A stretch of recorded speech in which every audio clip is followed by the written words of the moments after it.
topics. Final speed question, panelists, similar to a question I asked a lot of people last year.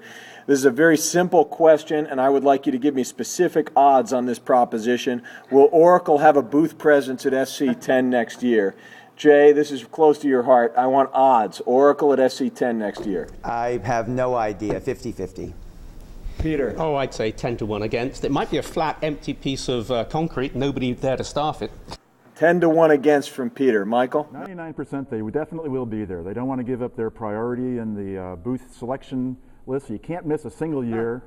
And they may not be in the industry they were in before, but these are the people they want to talk to. 99 to 1 in favor. Thomas? They have a veneer problem right now. They'll be back. I give it 98%, and the last 2% depends on whether we get hit by an asteroid. But they are straining their welcome, and they are losing friends in the HPC community. So you say there's a 2% chance we're going to get hit by an asteroid before next year? I'm being pessimistic. Last year I put it at 7 to 5 in favor and narrowly won my bet. This year I don't see a focused HPC strategy from Oracle. I'm going 3 to 1 against. Thank you, panelists. One final question around the table. I've been choosing all the topics, but we've been at SC10 all week. Everyone wants to know what you think. Let's put this in the context of giving us one winner or one highlight from the show from your perspective, as well as one loser or one disappointment. Let's start with you, Jay. Well, certainly GPUs were the winner in this show, whether you believe in their future or not. There was a lot of hype around it. There was a lot of results shown around it. The NVIDIA booth and other booths showcased some really impressive results. So I would say the big winner this year would have been GPU. And disappointment? Well, I don't know that I would say that it was a disappointment, but there certainly was general concern expressed about luster.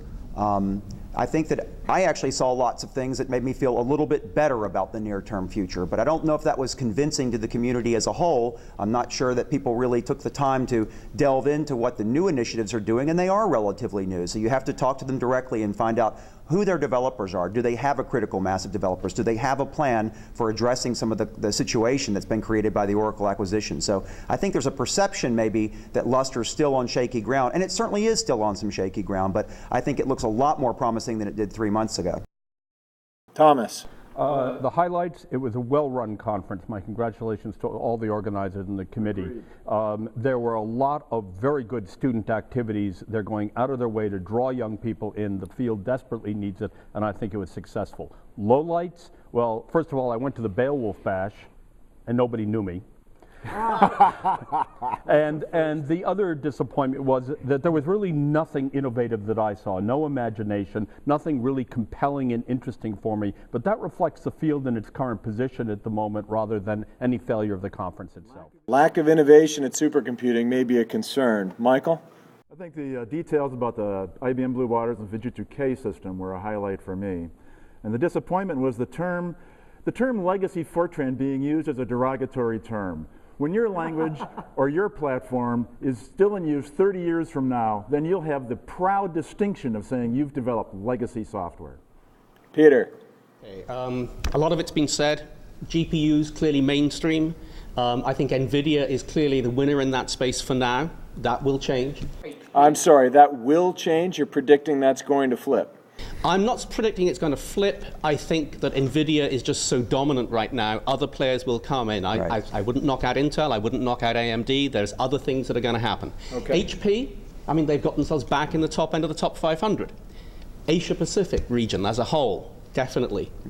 Losers, I'm just going to continue. I would like to thank Larry Ellison for making the vendor selection process much simpler than it ever used to be.